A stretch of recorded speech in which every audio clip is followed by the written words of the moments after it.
Hello everyone, I am doing a new video. This one is for MacBook. I've had a MacBook for a while and I recently learned some really cool tricks about it, so just wanted to share those. You, like myself, are fellow Apple lovers. The first trick, if you look at the top left hand side of your window, there's an X, which closes the window obviously, the middle button, which is yellow, with a dash through it, and then there's a plus one with a green button. You want to click on the middle one while holding down shift, and it will slowly minimize the window. It almost looks like it's getting sucked in to the bottom of the page, like Jumanji style. So that's the first trick, the slow minimize. The second thing is you can get your laptop to actually tell you the time, either every 15 minutes, every half hour, or on the hour, at least for my MacBook.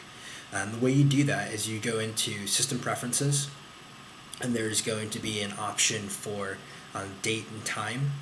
And when you go into there, I'll actually do it while I'm showing you. You go into date and time, it's going to open up, obviously, to the next window.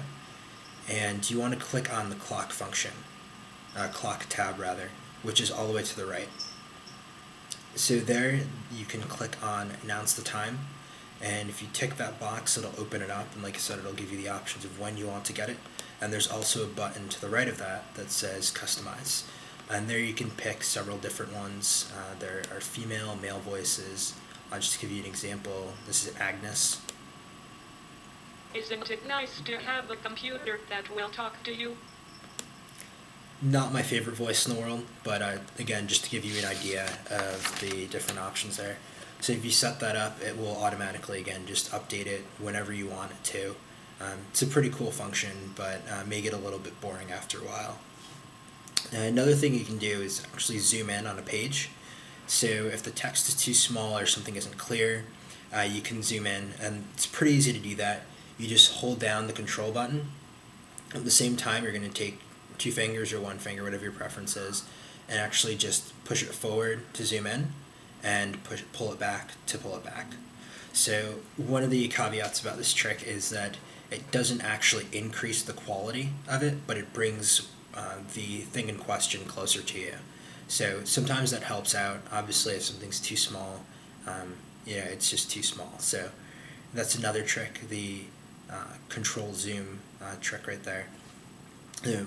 So I've showed you three things so far. There's the slow minimize, the time voice, and there's also the zoom function that you can do by, again, just holding down control and then pushing up on the trackpad.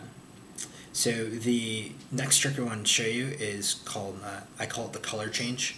It actually reverses, almost like sepia tone, the colors on your page. And so the way to do that is you hold down Control, Alt, and Command, or Command, Alt, Control, as they're actually next to each other in that order.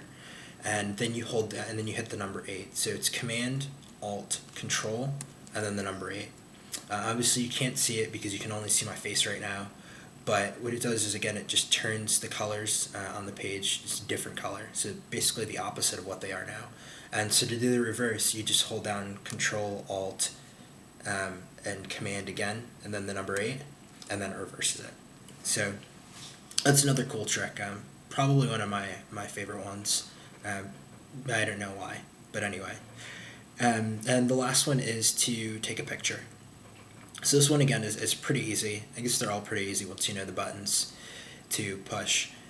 But you do this by taking a picture. You can take a picture of either the entire page, so basically a screenshot.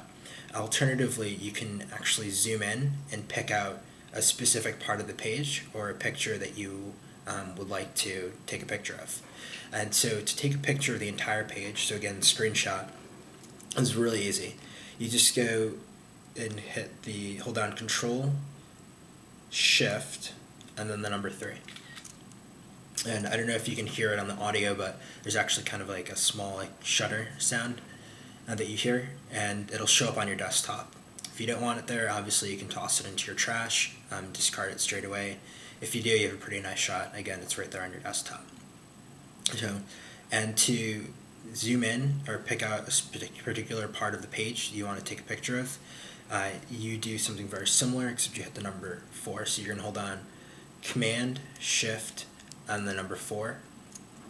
And you're going to see your, whatever your mouse icon is, turn into like a crosshair. And so what you do at that is just click, drag to select whatever you want on the page.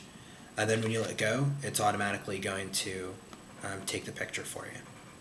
So again, those are just a few quick tricks that you can do with your MacBook Pro, whatever version. Mine's a 2007, so it's a bit older, but it does work on the newer ones. I have a friend who has one that's about a year or so old, and I'm sure it works on models even newer than that. So have fun with those. Continue to explore your MacBook and send me some messages about new tricks you'd like to see, or other things that you found. So I found some of these tricks from Hardy Boys fan 253, who has a really cool tutorial. I believe it's called Cool MacBook Tricks. So check that out as well, and as always, feel free to comment on the page.